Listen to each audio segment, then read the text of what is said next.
Halo guys, selamat datang kembali di Republik Rupiah. Untuk hari Sabtu ini, untuk menutup akhir pekan, kita bakal ngasih kalian sedikit update tentang top 10 yang ada di CoinGecko. Jadi kalau misalkan kalian mungkin sudah lama di pasar kripto, sudah tahu bahwa peringkat 10 market cap yang besar ini itu berubah-berubah setiap tahun. Bahkan kadang beberapa bulan kalau pas lagi bull marketnya parah banget, kalau lagi bear marketnya parah, biasanya bisa langsung berubah-ubah urutannya. Nah, kita bakal kasih update karena terakhir kali itu juga bentuknya udah bukan kayak yang kita lihat sekarang. Nah, mungkin untuk yang baru-baru masuk ke kripto pun bisa jadi ada pemahaman sedikit tentang 10 aset kripto yang paling besar menurut market cap mereka. Kira-kira apa aja sih mereka? Siapa yang dipakai sama orang? Siapa yang adopsinya besar? Dan kenapa mereka punya valuasi itu? Mungkin kalian sambil bisa kasih komen di bawah kalau kalian setuju mereka di top 10 atau kalian ngerasa kurang setuju dan perlu digantiin sama aset kripto lain. Oke, kita bakal cari tahu hari ini semuanya tentang itu. Let's go!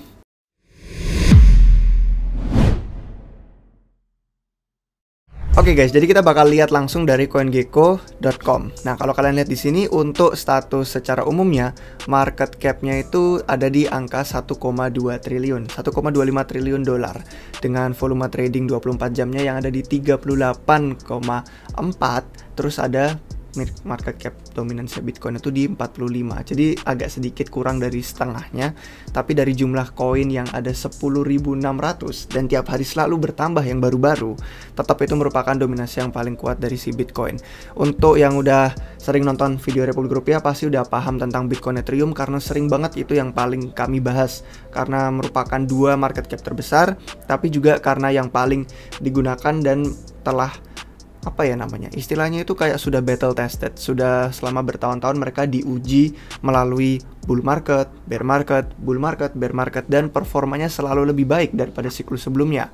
Jadi kalau kita mau tahu lebih lanjut soal Bitcoin, itu ada banyak video analisis on-chain yang udah kita bikin selama beberapa minggu terakhir. Sejak tahun 2023 ini kita lebih sering bahas soal on-chainnya Bitcoin. Kemudian untuk Ethereum kemarin habis aja ngelakuin upgrade-nya yang Shapella itu. Kalau misalkan kalian ngerasa kayak ketinggalan, kalian bisa nonton video-video dari tahun lalu juga karena ada banyak. Kemarin ada The Merge, terus ada EIP 1559, terus ada Shapella yang baru terjadi kemarin. Istilahnya semua itu hanya untuk meningkatkan jaringan dia biar lebih bisa dipakai banyak orang lah. Karena kan kita pengen blockchain itu diadopsi secara global. Cuman kalau penggunaannya ribet, mahal, lambat kan pasti banyak yang komplain. Jadi itu semua upgrade berusaha untuk bikin orang-orang mau pakai dan merasa nyaman untuk ada di ekosistem sana. Jadi untuk Bitcoin Ethereum sebenarnya nggak banyak update karena sudah ada videonya masing-masing di channel kita. Silahkan kalian scroll aja langsung, pasti nggak bakal ketinggalan tentang itu. Nah, kemudian kalau misalkan nih kita ngomongin di top 10, ini kan semua diurutkan berdasarkan market cap mereka. Dan market cap itu berbeda-beda. Kadang ada yang harganya, oh ini kok harganya cuma $1, tapi kok market capnya bisa peringkatnya tinggi. Sedangkan Bitcoin itu harganya sampai 30.000, Ethereum hampir $2.000. Nah, itu karena semua bergantung sama supply mereka. Semakin banyak supply asetnya, meskipun harganya kecil, pasti total market capnya juga gede. Dan kalau misalkan kita ngeliat market cap di sini, itu urut bener-bener dari yang paling besar ke yang paling kecil ke bawahnya. Jadi ini urutannya market cap. Sekali lagi bukan urutan berdasarkan kayak kualitas, oh ini yang bagus, ini yang jelek. Lebih ke harganya berapa, total supply-nya berapa yang beredar di pasar, itulah hasilnya di market cap sini. Nah, cuman ada aset-aset kripto yang dibikin khusus harganya itu stabil. Cuman stay di $1 Amerika Serikat. Karena memang tujuannya cuman untuk mempermulus trading aja. Dan itu namanya stablecoin. Contohnya kayak USDT Tether, terus ada USD Coin, USDC, ini semua $1, terus ada contoh lagi itu Binance USD. Ini sebenarnya udah di peringkat 15 sih, bukan top 10, tapi cuma ngasih contoh aja untuk stablecoin lain, $1. Nah, karena mereka memang harganya cuma $1 dan mereka bukan proyek yang membangun sesuatu kayak blockchain, smart contract, DeFi, jadi mungkin kita bakal exclude mereka dari daftar. Jadi kalau ngeliat dari daftar 1-2 Bitcoin Ethereum, yang ketiga kita nggak bakal ngomong Tether, yang ketiga kita langsung skip stablecoin masuk ke BNB. Jadi dengan peringkat ketiganya BNB, kalau kita ngomongin dari supply dan demand-nya, menurut saya tuh banyak orang yang tertarik untuk megang BNB. Satu, karena exchange yang aktif mereka pakai itu Binance, dan itu menawarkan banyak banget benefit bagus. Untuk yang pakai exchange Binance, kalau mereka pegang token BNB, itu banyak banget trading advantage-nya. kalau misalkan aktif di sana, atau mau jual beli atau mau transfer atau segala macamnya. Itu ada sistem juga komisi, referral, itu banyak banget. Pokoknya yang pada pakai Binance, kalian bisa kasih tahu semua benefitnya dari megang token BNB di komentar di bawah.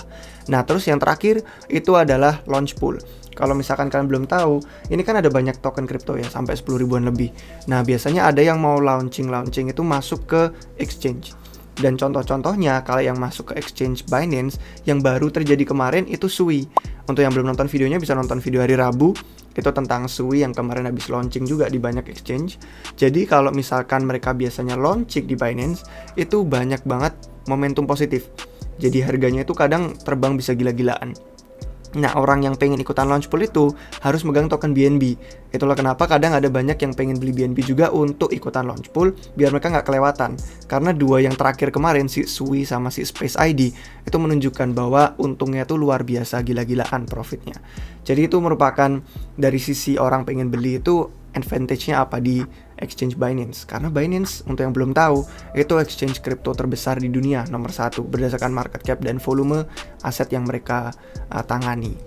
Nah, kalau berikutnya di angka 5 ini USD coin, karena stable coin kita jadi skip. Jadi tadi Bitcoin, Ethereum, terus BNB 3, yang keempat itu akhirnya XRP.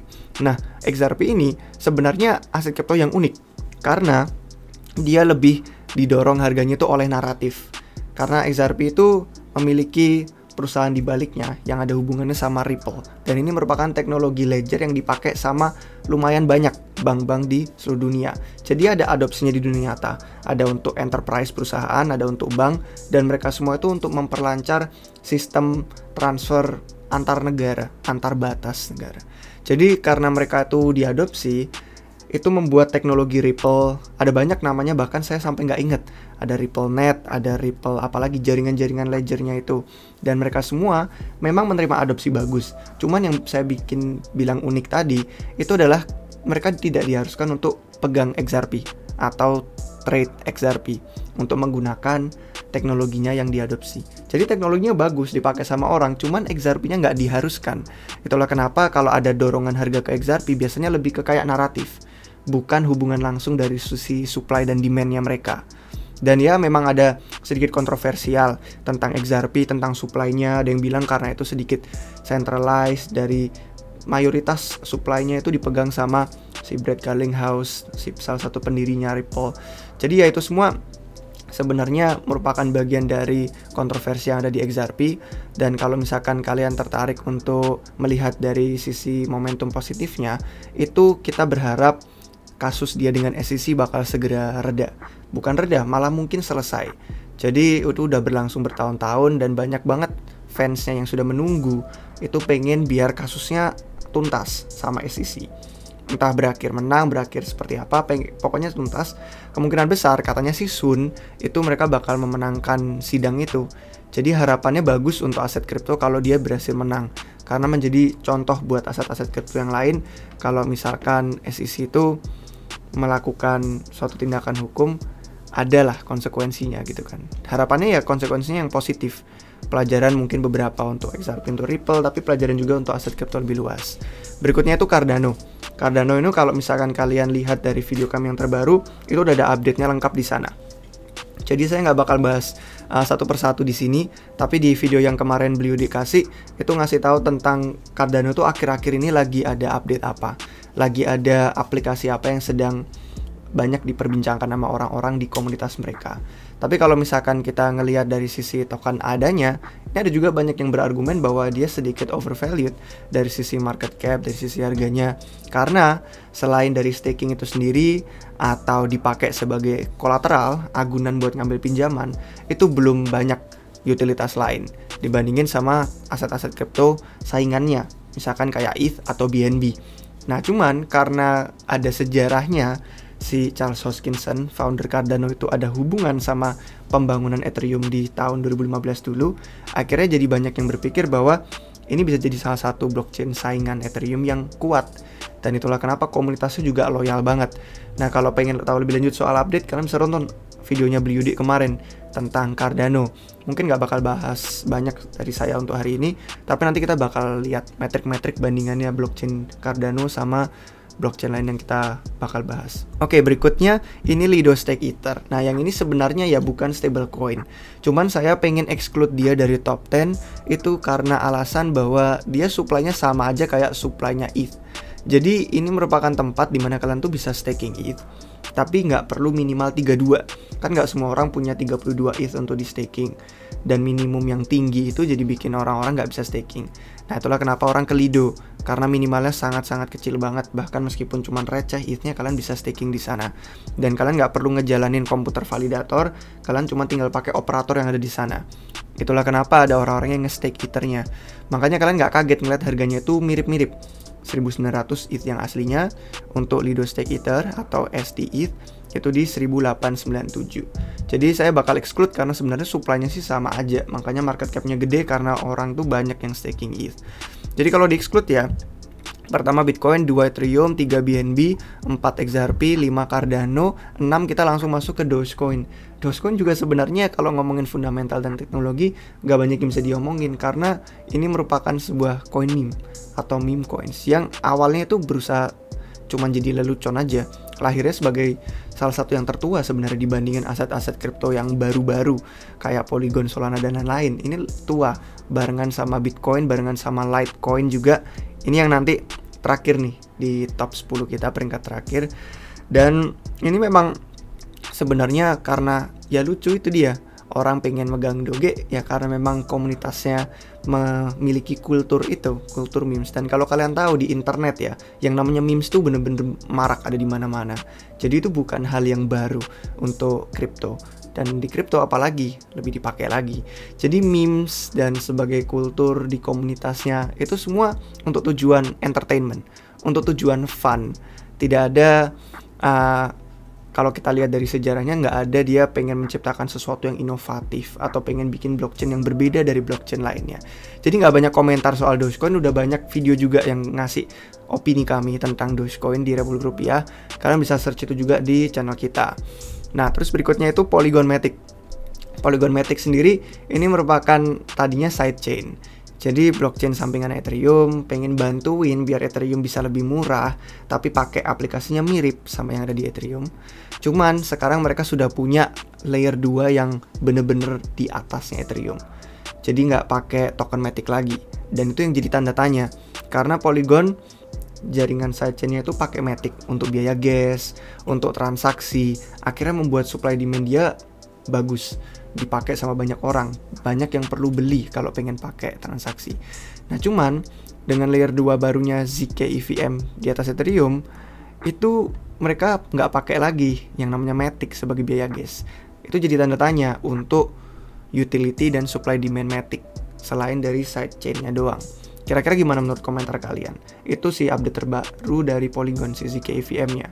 Cuman ya kalau misalkan kalian pengen kami bikin lebih lanjut soal update, bisa komentar di bawah. Nanti mungkin kita kasih update-nya soal Polygon. Sama dengan yang berikutnya si Solana. Kita udah pengen ngasih update nih soal Solana, karena udah lama kan nggak ngasih update Sol.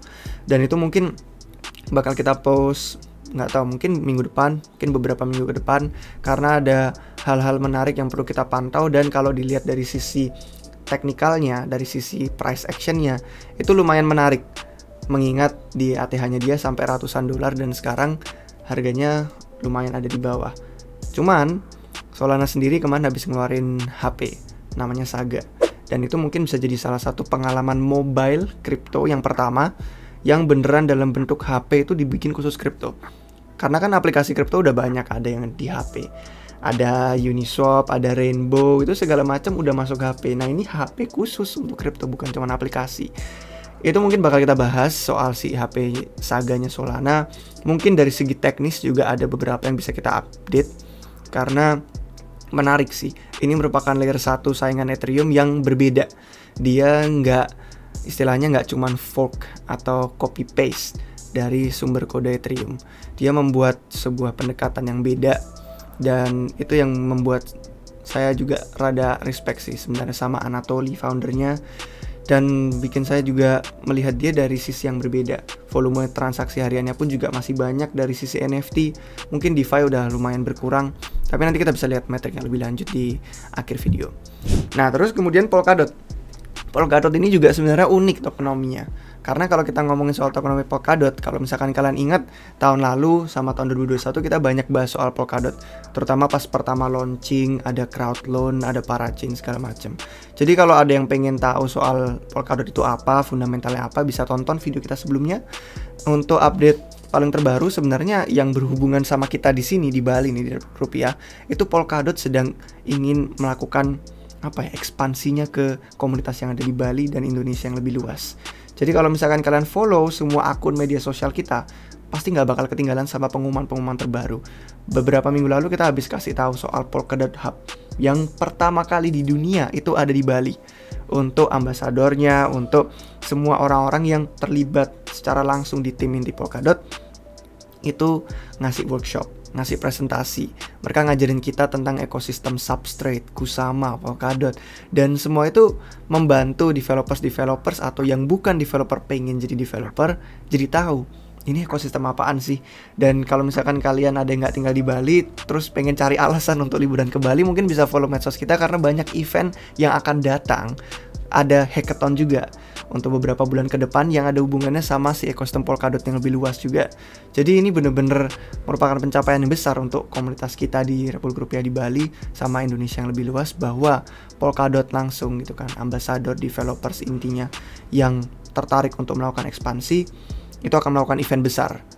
Jadi kalau nggak mau ketinggalan update sama announcementnya, silakan follow semua medsos kita. Tapi ingat ya yang official, karena kelihatannya udah mulai banyak nih yang bikin akun-akun palsu, fake accountnya untuk Republik Rupiah.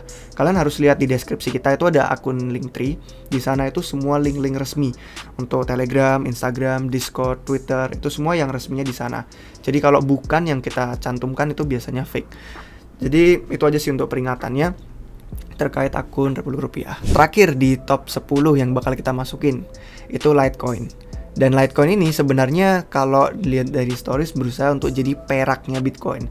Kalau Bitcoin dianggap emas digital, Litecoin ini kayak pengen disebut sebagai perak digitalnya. Itulah kenapa dari warnanya juga perak silver, sedangkan si Bitcoinnya orange.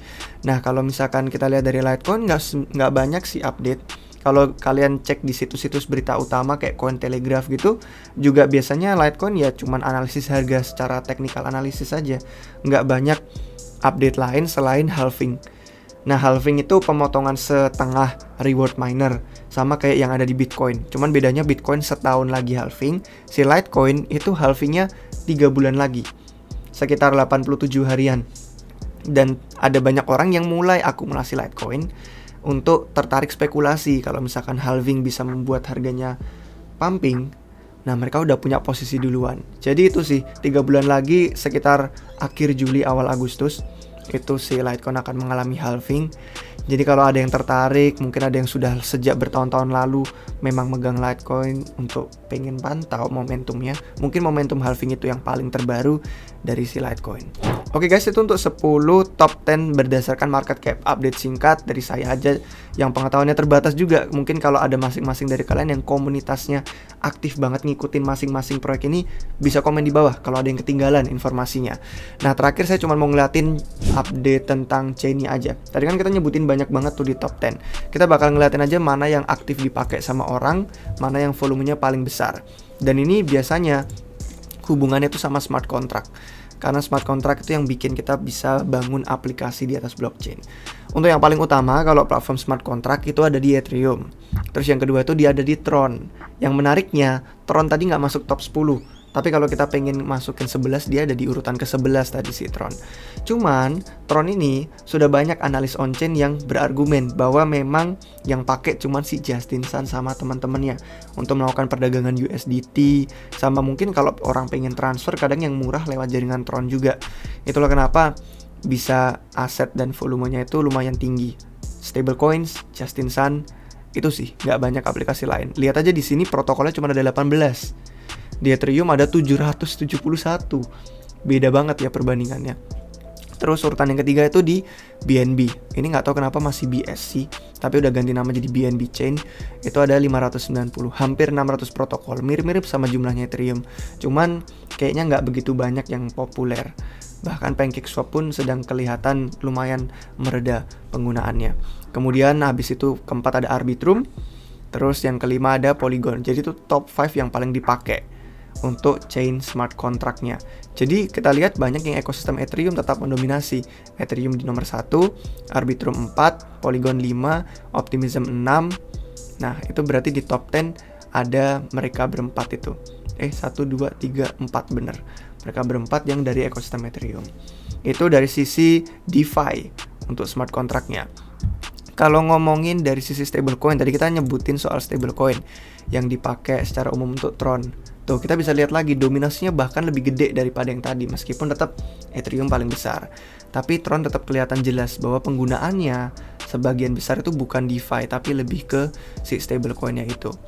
Urutannya mirip-mirip sih, Ethereum, Tron, BSC, Arbitrum, Polygon. Nah, cuman menariknya di sini stablecoin masuk si Solana di peringkat 6. Tadi Solananya nggak masuk. Jadi kalau misalkan kita lihat dari penggunaan masing-masing itu memang beda-beda. Ada yang untuk stablecoin, ada yang untuk DeFi. Kalau NFT juga beda cerita lagi. Intinya ini merupakan ekosistem blockchain smart contract utama yang dipakai sama orang-orang. Jadi kalau tadi kita ngomongin soal harga market cap-nya itu kan banyak spekulasi biasanya, banyak trader. Nah, yang ini yang bener-bener user emang pakai blockchain-nya.